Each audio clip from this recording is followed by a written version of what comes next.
live here to chat about the Mysterious Benedict Society, otherwise titled Kate Gives Good Recommendations. And after a couple truly terrible weeks of watching The Bachelorette, Cammie finally listens and consumes some good content. This week, finally, some delicious food.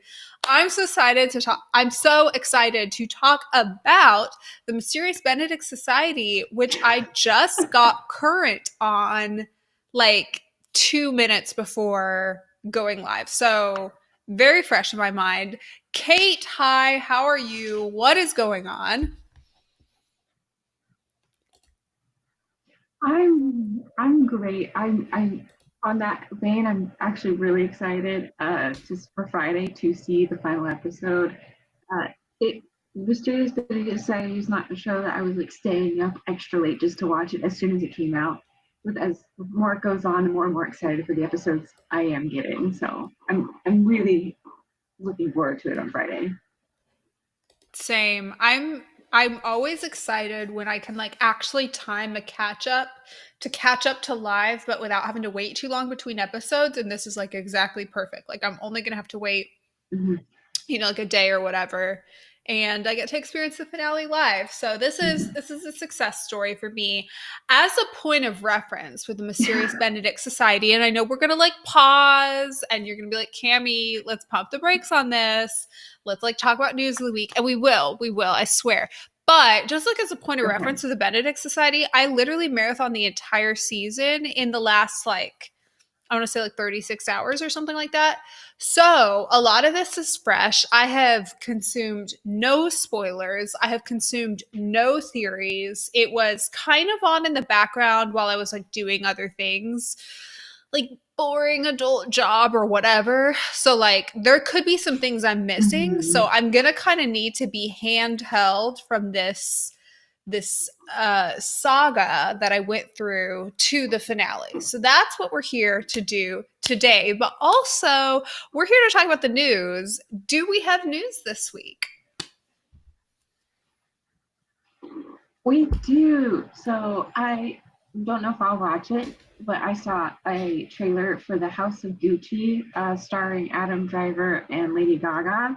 That comes out November 24th for those interested. Um, Same as for those interested, I probably won't watch, but it's pertinent information. Stephen Amell's new show, Heels, Mhm. comes out on the 15th. Um, I've seen a commercial and cut for it, and while I don't necessarily want to watch it, I'm like, okay, this actually seems decent and not cheesy, and his accent's actually good. I'm like, what is that? Didn't I you say that like the person who wrote it also wrote something else? I'm trying to remember. Yeah, he wrote Loki Yeah. and Multiverse of Madness. Yeah. That's a pretty good sign. Um, on yeah, and then on that same plane, there was a news article dropped about WandaVision, and apparently another little leak in the original plan has kind of come out. And on the drawing board, there was actually supposed to be this epic battle between Wanda and White Vision that was scrapped, which would have been interesting to see, I guess. But I'm glad it didn't happen because Theseus and the Agatha fight was great anyway, so I didn't need it. It's just interesting to know that there was actually fulfillment right there. Can I add a piece of On WandaVision a news that nobody cares about except me? Sure, even though I know exactly what it is. This is brand new information. Kate has definitely not had to Breaking listen to news. me chat about this nonstop for the last couple days. Okay. So, I have been going back and forth on like what I want to cosplay for Dragon Con, and like I'm not a big cosplayer, but I usually like commit to the bit for like one costume and kind of like do a thing and like try to try to get something recognizable. I'm going to be doing a variant of Agatha. of Agnes, if you will. Mm. And like, I know variant is a Loki term, and in WandaVision, instead, we saw more like different incarnations of reality. Whatever you want to call it. I'm going to be doing a version of Agatha. I'm so excited. I'm about to whip out this mad witch hair, and like, I'm not going to say what it is, but Kate knows. Anyway, sorry, continue. Okay. Anyway, on only tangential news, Lynn Park, which is where they filmed the 1995 version of Pride and Prejudice, is flooding. I got an article about it. I thought it was an interesting read. There you go. Put it up for sale for like $5, and I'll buy Yeah, it. yeah. Cammie and I will co-sign. Yeah. Don't worry, it'll be handled. And then I'll film And then, Pride and Prejudice based reality dating shows on site. Okay. And then Hawkeye comes out on November 24th, and based on the behind the scenes images of both where they shot and just Haley Steinfeld's funny faces already, I have a feeling I'm going to have another favorite characters. I know it's manifesting. It's like the dark, young teenage girl I'm going to relate to. Wow. Unfounded. Whoa. Never before seen. Never before seen. You know, so shocking and surprising. That's it. That's all I got for this week. I'm getting pretty excited for Marvel's What If. I think that comes out exactly like a week from today. Is that right? Yes, me too. Yeah, that'll be pretty cool. I believe so. I think I said. Do we know if I know it comes out on the 11th, or like on IMDb it says it comes out on the 11th. What I don't know is whether it's coming out like midnight the 11th, like this time next week it will have been out for like 12 hours or whatever, or whether it's going to come out like after. Like basically I'm trying to figure out if I'm going to be able to talk about the first episode of it next week, but I guess we can tune in next week to find out. Yes, I am looking at this very moment, but I don't know. Cool. Well, Kate,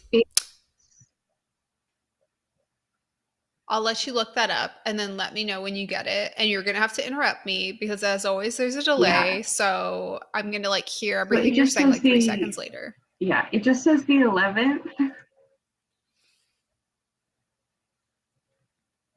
Okay. Yeah, it says it's the 11th. I'm assuming it'll come out at 3 a.m. like all the other ones do. And it is a week by week release. Like it's not, they're not going to release several episodes. They're going to release episode by episode, it looks like. Perfect. That's what I want to hear. I'm really excited about that.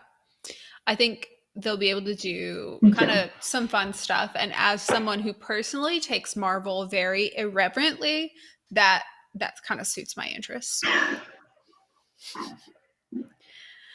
So, Kate, we're back in Double Jeopardy. And I know we're going to be talking about the Mysterious Benedict Society and like quality TV.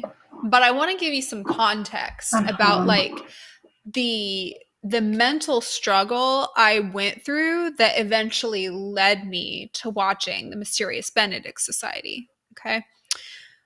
So I'm going to take a guess. Wait. No, go ahead. It has to do with the Bachelorette. It sure does. Okay.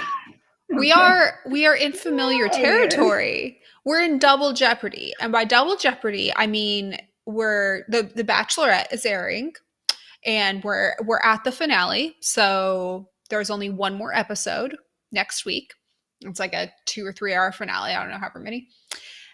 And simultaneously, Married at First Sight just started airing. So we're like at this truly terrible crossroads where both of them are airing at the same time. Now, to my credit, I haven't really brought them up much up until now, but I happen to just make a series of unfortunate decisions and basically watch 2 episodes of Married at First Sight back to back, right before a 2-hour episode of The Bachelorette. Married at First Sight episodes are like a billion years long. So, as you can imagine, my entire like Sunday, Monday kind of entertainment consumption was terrible. And this happened to be like very dramatic episodes with like really dramatic people. Like on Married at First Sight, there's this girl that like she just hates everything. Like, I don't know why she would go on a show like this. She just like hates everything. And she has been paired up with this guy who's like, I want somebody like carefree and fun loving. And she's like, I can't, like, she can't deal with anything. Like, she doesn't like certain noises. She doesn't like certain textures. She doesn't like certain colors. She says she can't be with somebody bald. She's just like an extremely picky person that like be picky all you want, but like probably don't go on a show like this. So like that was getting under my skin, and then like everybody was just super dramatic.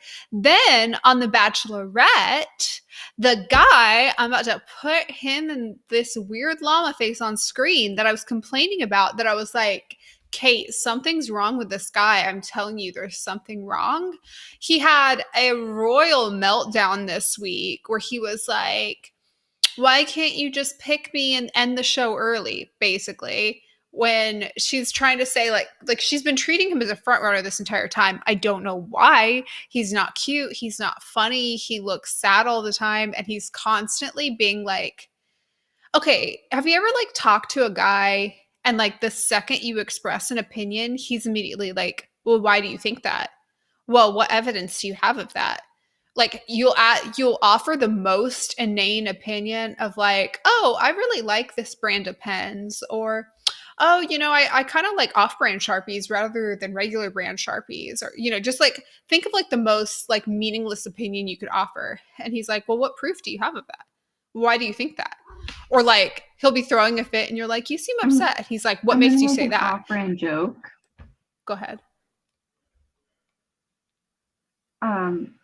Yes, of course I've talked to guys like that. My field of study. That, you know what, you're so right. Basically, he's like every annoying man in your field of study, but like times 10, and possibly just like maybe more melodramatic, but I don't know. Yeah. Maybe equivalently melodramatic. Yeah, that's really great. Right. So that's him. Making yourself seem super likable.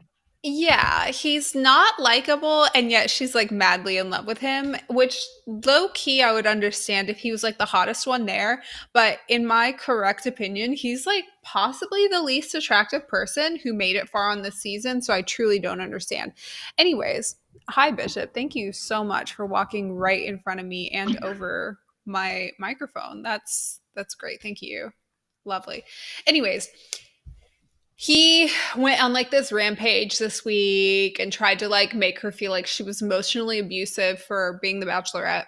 Anyways, so I was like, okay, I need something better. I need something else, right? Like the voice of Oliver Queen, the beginning of Arrow. Like I need to consume something else. You need to become something else. Yes, thank you.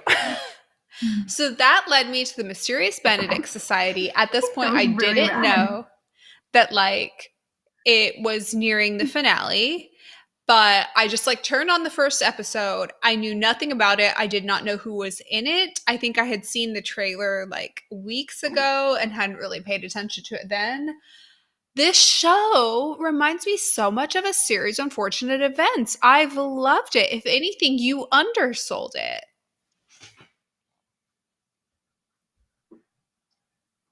I would have packaged it like that if I had actually read the series of unfortunate events, so I could have truthfully sold that to you, because I know you like that, but I didn't want to lie to your face. But unlike me, yeah, it's so fun. It's so good.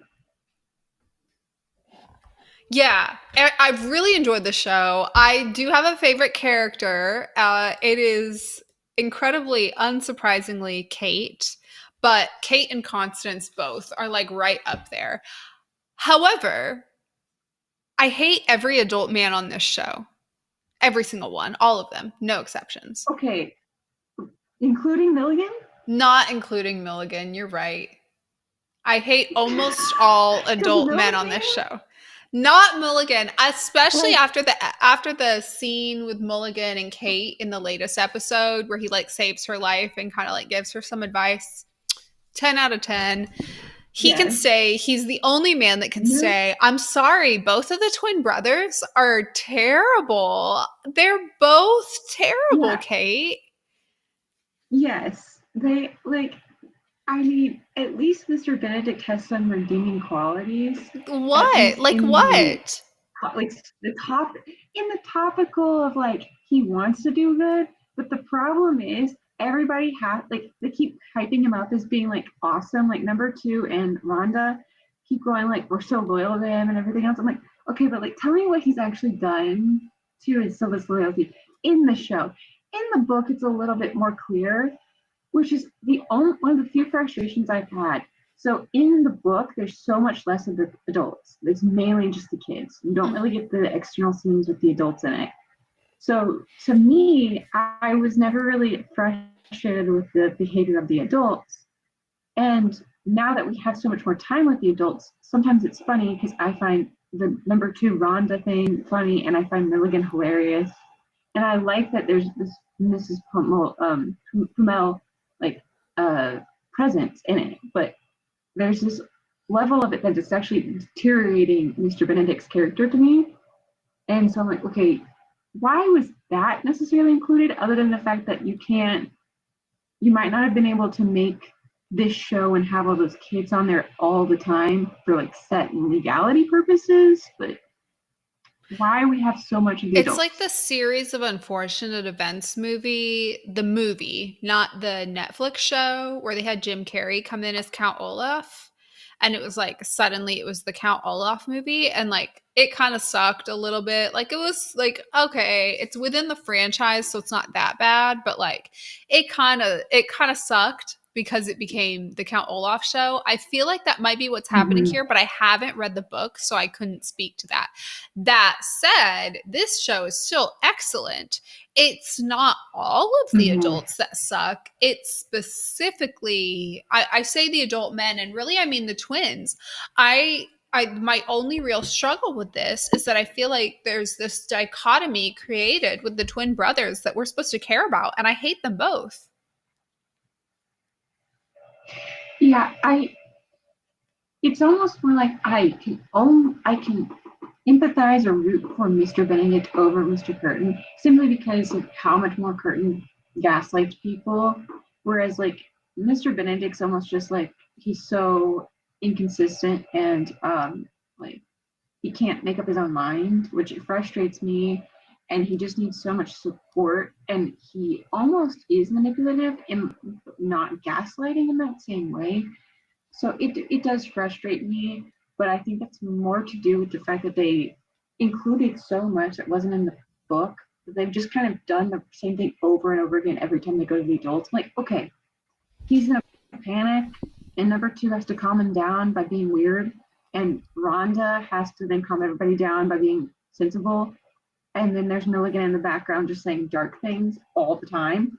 And it's funny, but there's so much of it. I'm like, okay, you're actually starting to like it's starting to be detrimental to his character because you don't know what you can and can't bring to him. Whereas like with two and Rhonda, there's not as much play with their characters. They're just consistently being themselves, responding to Mr. Benedict. Do you have a favorite character? I have. It's probably between Kate and Milligan. I enjoy Rainey in the book at least, and I enjoy watching him because like some of the puzzles he does, it's very much like escape room things. Yeah. But I would say the kid actor is not the strongest of the kids. Um, he's very much like the normal, which is the whole point of him in the book. He's the most average kid, is how he's described. Whereas Kate is just overly like independent and like strong-minded, and then there's Constance just serving out some of the most savage lines. And something that I don't feel like I miss because it might have gotten annoying in an adaptation, but it's something that they don't do in the show, is she insults people through rhymes most of the time in the book. So it's almost like insulting poetry. That's So it's, incredible. and she's supposed to be, yeah, and yes, she's smaller than everybody else in the show, but she is supposed to be extremely small.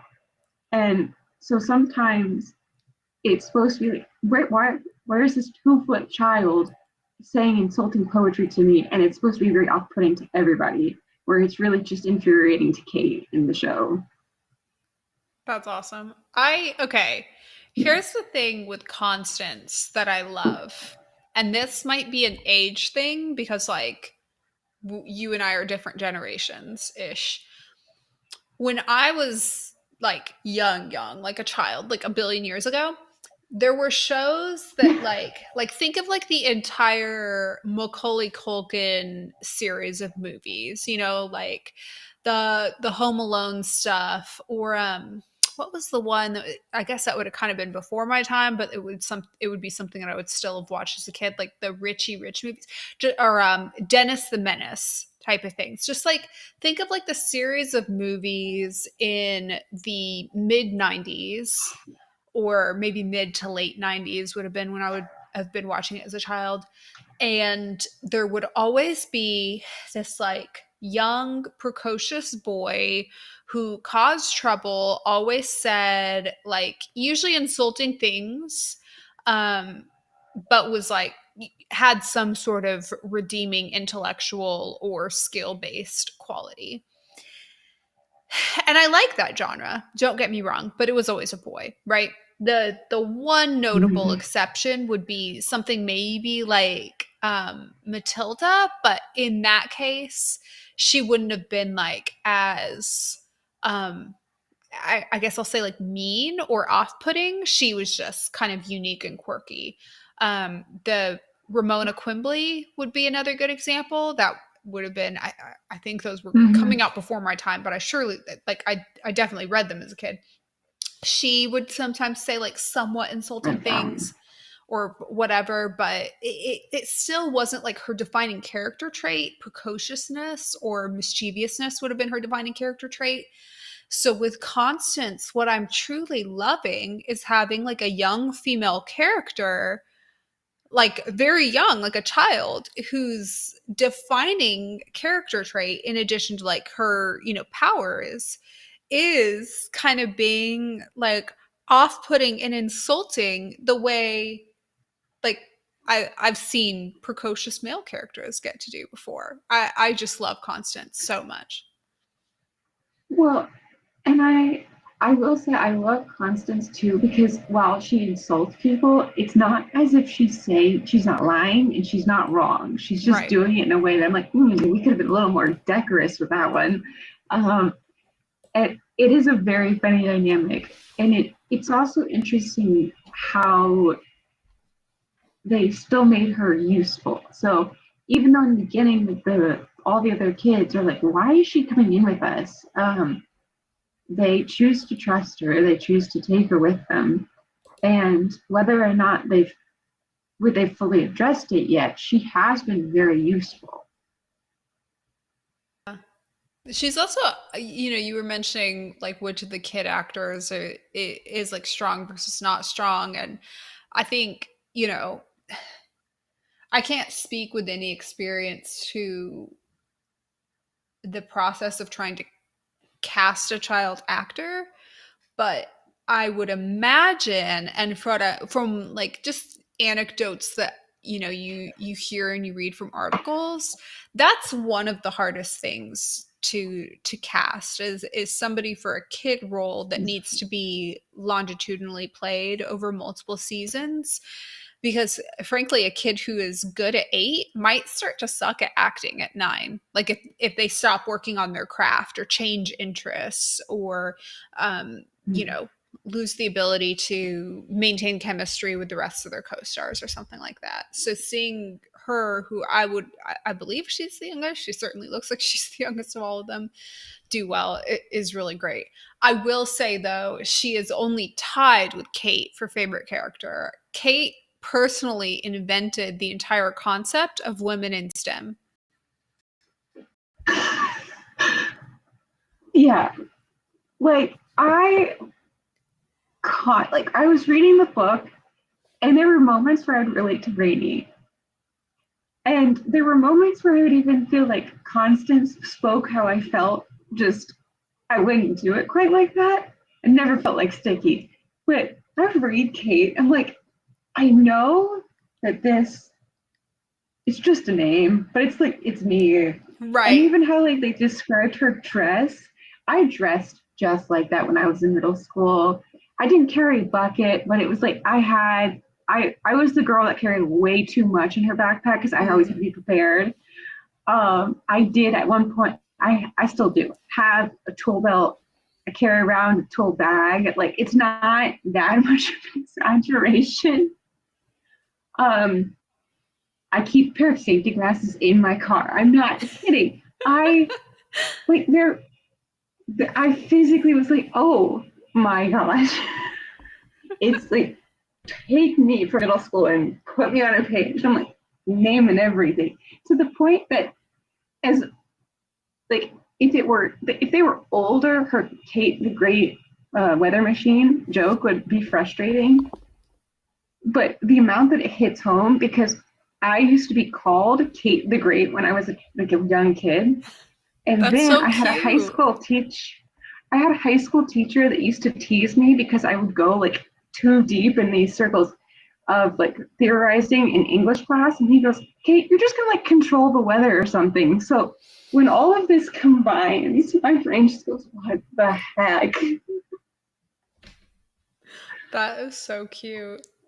I just think she's such a great character because I love she is her. she has a really interesting mesh of qualities where she is independent without being quote unquote the leader TM. You know what I mean?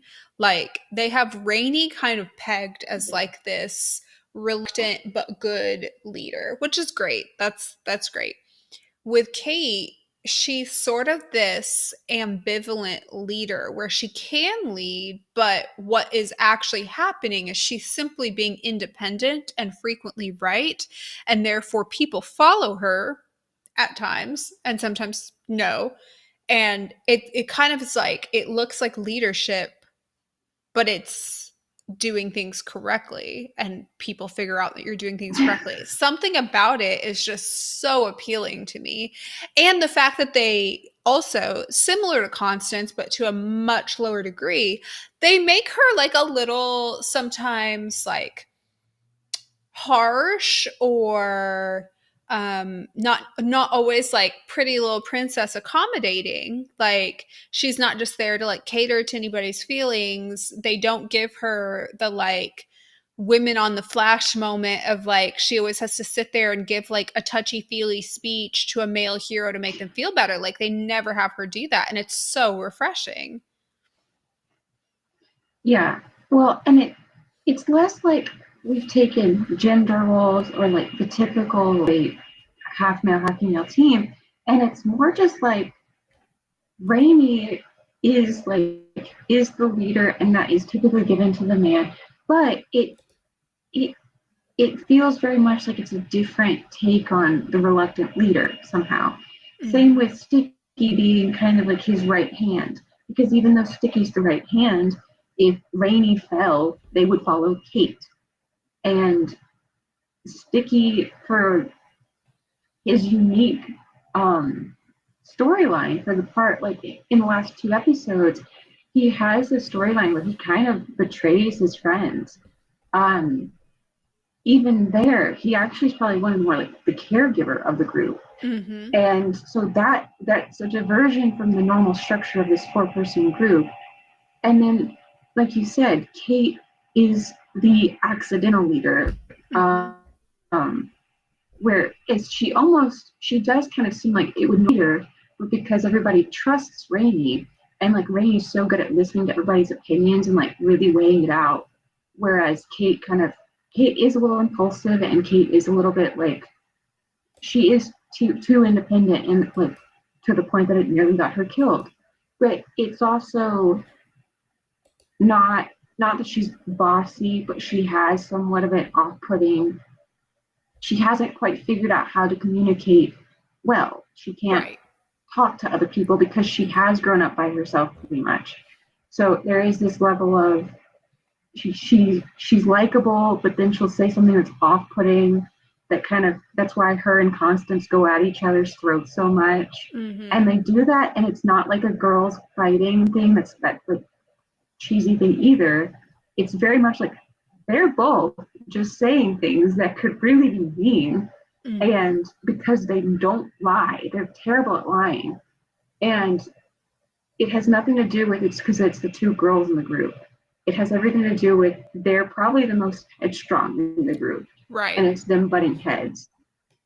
And I love that. Which is, it also makes it really rewarding when they do work together as a team, because you know that that's a choice they're making. It's not just like they're being besties together.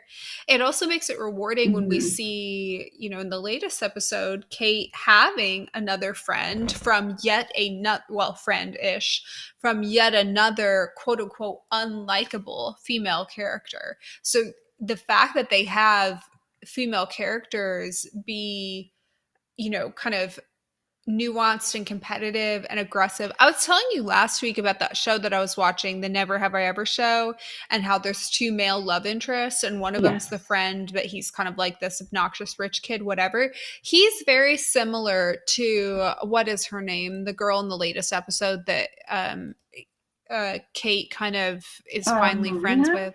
What now? What's called? Maria? Yes. Melina, whatever her name is.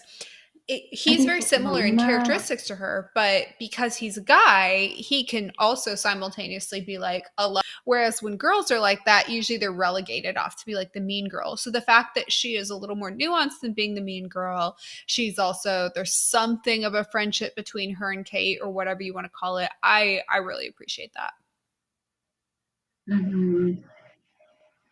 Well, and that's actually not in the book. So that character is in the book, and she does get promoted to executive in the book, but they don't have the whole tetherball thing in the book, unless I just completely forgot about that. So I think it's a great inclusion because it does kind of explore that weakness that so part of it is like a weakness in her character, that she can go so independent, Kate, that she gets herself hurt, she gets more in trouble, she causes more issue because she kind of just runs off without the team. And that part of her character is in the book and it's explored. But what's so great about this is you can see, so when she accidentally betrays Marina or whatever, she wasn't, it very well paralleled the story that Rainey was going through, because Rainey, for how nice he is, was purposely manipulating SQ into having a friendship with them. And you, like, when you see SQ find out, you still kind of want to defend Rainey. Like, Rainey's a good guy, like, don't yell at him, even though Rainey was manipulating him to, like, he was using him. Whereas Kate really was just kind of with Maria. Yeah, she used the opportunity to get access to the past, but she didn't think about, hey, I'm like trying to like push blame on her. She just didn't consider that. And also, it was always Marina, or whatever her name is, like pushing the envelope of this friendship, because Kate wasn't being competitive with her. Kate was just existing. Kate was just simply in her life, just being someone that existed and wasn't mean and wasn't antagonistic, which is that parallel of those two storylines was really interesting for Kate, out of Rainey or Kate, to be the more like aggressive or even sometimes mean character, and to have done it in like very innocently and be an accident. Like, she did not mean to kind of frame Marina, whereas Rainey fully used SQ, and so that whole storyline is heartbreaking, because of just like the pure sadness you can see behind Kate's eyes. I no, did not want to do that. Um, and when you see Marina figure out it was Kate that framed her on accident. So I that was an addition from the book that was fully unexpected and I loved it. Yeah. I think the parallels and differences in the betrayals were interesting to me. Okay. I get that these are all children. Permission to ask an odd question. Sure. Okay. So obviously, I don't really, well, this isn't obvious. This is actually out of character. Out of character for me, I don't really care about romance within this show because this is like a children's show. And this isn't even like a young adult show. This is like a children's show. It'd be like caring about I was gonna say it'd be like caring about romance on Stranger Things, but that's a really bad example because like on Stranger Things, literally every single character is in a ship. But this is just not that kind of show. Like they're too young. There In are, season one, Stranger Things. yeah. Well, okay. There's like ships with literally the youngest children on Stranger Okay, Things well, in season the one, younger which is like kids. very Oh odd if you think about no, it. Like I I guess I didn't remember that part. Okay, 11 and Mike, they're like they have crushes on each other since season one. There's that whole I like you think I'm did pretty they? I thing. can't remember that. Yeah. I watched it in like a day. I don't remember it. I really okay. Back in season one of Stranger Things, I was the self-appointed leader of the 11X Mike ship hate squad. I hated 11 and Mike being paired together. It was nothing personal. I didn't like Mike and I loved 11, so like that leads into it, but it was like number 1, I felt like they were too young and that's like mad weird. And I get like kids have crushes since kindergarten. I'm not opposed to like having cutesy little childhood sweethearts, like act like they have a crush on each other, whatever. Like, I'm not going to get into it. Like, that, it's Mm-hmm. not going to be a ship for me unless the characters are like 21 and up, or at least like look and seem 21 and up vaguely, whatever. But I'm not opposed to like, cutesy little teen romances, whatever. It was the fact that 11 was like this othered character or like otherworldly, and her relationship with Mike in season 1, the quintessential kind of line for it was when he tells her that she's pretty when she gets like dressed up as a quote unquote normal girl, when she's wearing like a pink dress and I think she has like a hair bow in or something like that.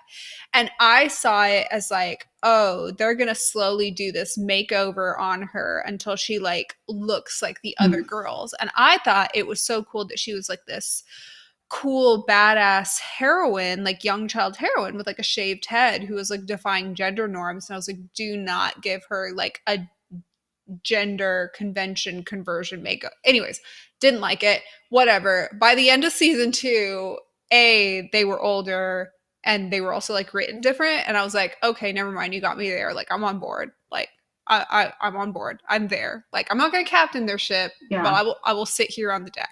Okay. So that but said, you're not gonna hate it.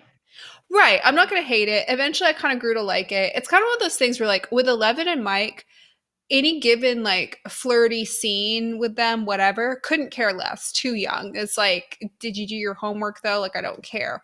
But then there'll always Mm-hmm. be like one scene per season where I'm like, ooh, oh, they did a good job there. Oh, they really did something. And it may not even be like a scene with them together, but it's like a scene Yeah. of them like in some way expressing affection. And I think it's the second season. It's when Mike beats up Hopper. And then in the third season, I want to say it's like when they collapsed after fighting a monster and she's like holding him. There's like certain moments where I was like, you did well or somebody coached you well. Like someone gets a gold star here. But like, okay, back to Mysterious Benedict Society and the Yes. discussion of crushes and romances and whatever within a child based program. Number one ship that I'm like, it's not like I'm shipping it, it's just like I'm recognizing I think it might be there. Benedict, the teacher. It's at least in the so there's 3 books. I've only read book one. It wasn't present in that book because, like I said, there was much less in the book of them.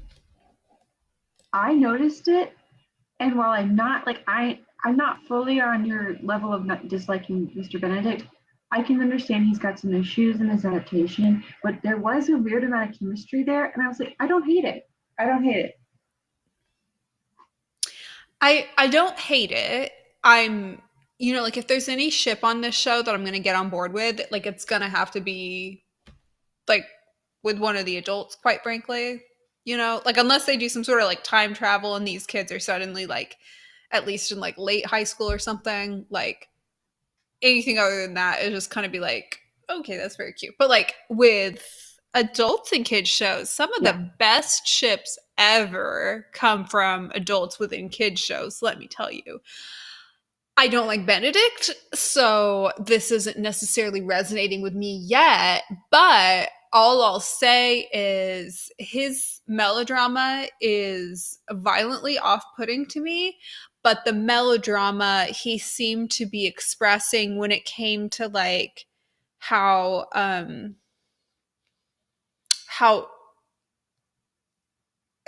intensely he valued Mrs. P's opinion and kind of like how ardently he wanted her like approval. I was like, I feel like there's a ship here. Interesting. Okay, so there's that. Number one. Number two.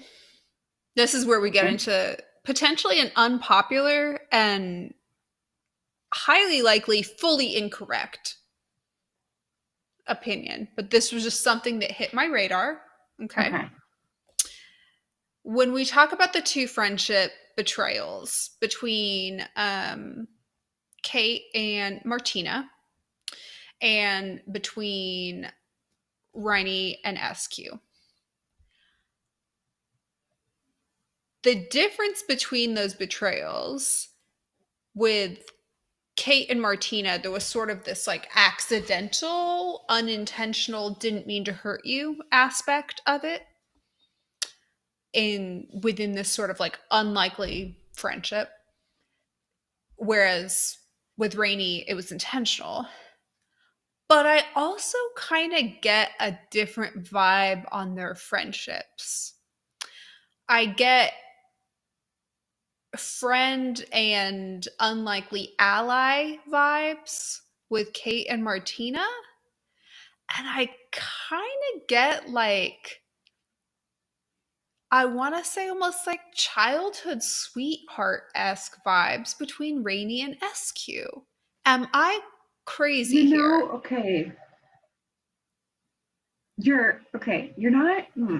So I thought you were going to point to go the opposite way. I Okay. thought you were going to say that the scene in the woods where Martina hugs Kate and like is overly affectionate to Kate, the emotional stiff board that she is, um, that was going to be what you were pointing to, because I stiffly still regard that as very much like Martina's just like an overly like Hmm. emotional, like compared to Kate is more emotional, Yeah. and so her hugging and like getting all worked up made her and Kate, oh, this is my fault, and also Right. like just not an emotional person, Hmm. was kind of like what could point to like there was some tension there It was very much that like some people unlikely I think could friendship read as vibes. romantic. Yes, I took it as friendship vibes, but there were some things that I could see where people would take this romantically. I did not get any romance vibes between SQ and Rainey, and I'm Really? honestly surprised you said that. No, I did not get that. Yeah. This whole time I'm getting like kind of these like star-crossed Romeo and Juliet child type of thing. Like I feel like, okay, I'll put it this way. I feel like if SQ was Mr. Garrison's daughter, we'd be talking about a different story here. I feel like we've seen I don't have a good example off the top of my head, but I know it's kind of like tropey where there's sort of this Aladdin and Jasmine, or, you know, the kid from Tomorrowland and the robot girl, whatever, where there's just essentially there's sort of this like princess archetypal character where she's like the daughter of somebody important. And then there's the boy who's like a nobody, and the boy who is a nobody but is like smart and the main character becomes friends initially with princess in some way royal. Doesn't have to literally be a princess. It could be the daughter of a CEO or the whatever of whatever, right? And they have this unlikely friendship that the father disapproves of, where he doesn't want his little princess hanging out with the riffraff, and oh, this guy just wants to hang out with you because he wants your money or he wants his power, whatever, right? Like, I feel like I've seen this, and it is only the fact that SQ is his son and not his little princess that is keeping this from like very obviously being like childhood sweetheart vibes type of thing. And I'm not talking about this like in a very shippy sense, because it's not very much like there's not like heavy romance vibes. It's the context of it reminds me more so Okay. less like friendship and more so like the pauper and the princess. I I guess I would make the connection. I kind of get it though, but to be honest, SQ is another one of those things that has been changed so much from the book Okay. that whenever SQ is on screen, I'm more concentrated on like what's different here, because SQ was actually, I don't think I ever remember reading that he was the son. Like, um, from what I remember, SQ was just another executive that was like bad at his job. So he was just like Jackson and Jilson. He Wait, as isn't SQ in saw this him. Dr. Garrison's son? Am I getting names mixed up? Curtin. I'm sorry. He's Dr. Curtin. So the guy that's in charge is Dr. Curtin. Sorry, evil twin, his son. Yes, the evil twin. He's in the show. SQ is evil twin's adoptive son. In the Okay. book, SQ is just another executive, like Jackson and Jilson. Oh, okay. But Now I'm because following. he First of all, I played, was using the yeah, wrong name. so It's not Garrison. Yes, yes. yeah. Um, so there's that, and I think because of that, so also in the book, the only kid that Curtin for a long time fully suspects is Kate. And in the show, we have had zero suspicion on Kate. So that's another thing, because they added the betrayal, and they've added SQ being his son. To me, I'm more focused on how much more it's implicating Rainey, because there Mm, were moments where he was suspicious of Sticky and Rainey because the whisper in the book, but the only person he fully was like, I don't trust this kid, is Kate. And honestly, Curtin's mentioned Kate once. okay.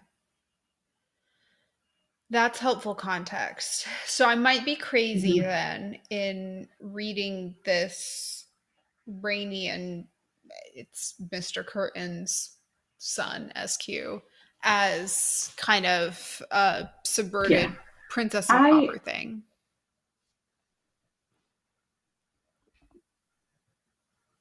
I mean, there's definitely the like Curtin gaslighting SQ into believing that nobody will be his friend because of the position he's in. But I don't think it's this. I don't think they're really going to go down the romance unless they do like several seasons and they all start like they get into high school. Mm-hmm. Um, but even then, romance happening a month. Like I don't have to see any romance between the four kids. Right. Um, Agree. and really, I think because like I'm not even really sure what the target audience of the show is supposed to be, but I think it might be because I'm an adult and I can see the dark that's lingering underneath. Like some of the things that happen in the show are kind of dark, but as a kid, you might not realize it, so it's fine. Again, very So I series have of a hard time unfortunate pinning event down who it's vibes. supposed to be targeted towards. Yeah. The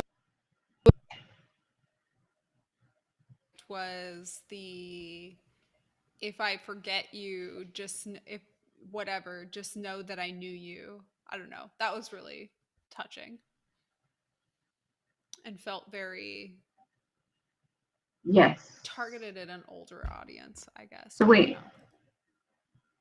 who said that? I can't remember. I think Kate. Okay. Yes. So there is also something I just want to see if you figured it out. There's something they hinted at the in episode 7 that's going to be revealed at the end. Um, that kind of ties several characters together. Did you get any hints? And I'll give you the hint. It involves Kate.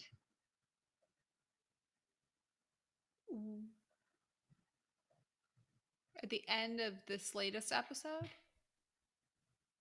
So in episode 7, you get a little bit of a clue to the connection I'm referring to, but it's going to be revealed at the end of 8, I'm sure.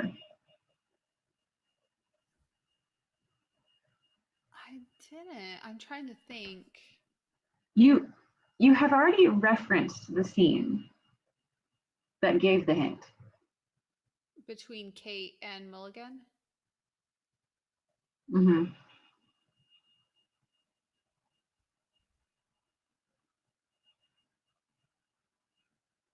Mm-mm. It's not coming. Whatever you're hinting at is not immediately coming to mind. But tell me, Okay, do you want me to tell you what yeah, happens, or do I'm you just very want to pro wait? spoilers. She's somebody's kid, I assume. Yeah, Milligan is her dad. I love that. Aw. I know. I know. Okay. Well, and He also definitely the can stay time where then. Milligan goes into the compound. Yeah, and Milligan goes into the compound and flips his head in just like Kate would. I was like, oh no, that hurt. That's so cute. Protect them both at all costs. Yes, yes. Oh. Kate, we have 60 seconds left ish. Where do we Okay. go from here? You already started referencing what you think we will see, hopefully, in episode 8. What do you hope to see in episode 8? And this might be an unfair question since you read the books, but I'm asking it anyway. Um, I'll just say they have to change how they did it some ways. I know they have to change some things about how they did it in the book, but I want to see Kate. So Kate in the book scales the tower outside and is being basically bombarded by all these adults like throwing things at her and chasing her up the tower. I want to see it. I want to see that girl just scale that tower.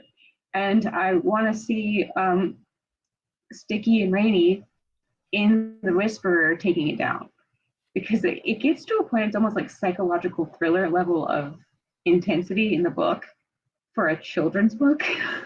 And I kind of want to see it. That sounds bomb. I'm so excited. Mm-hmm.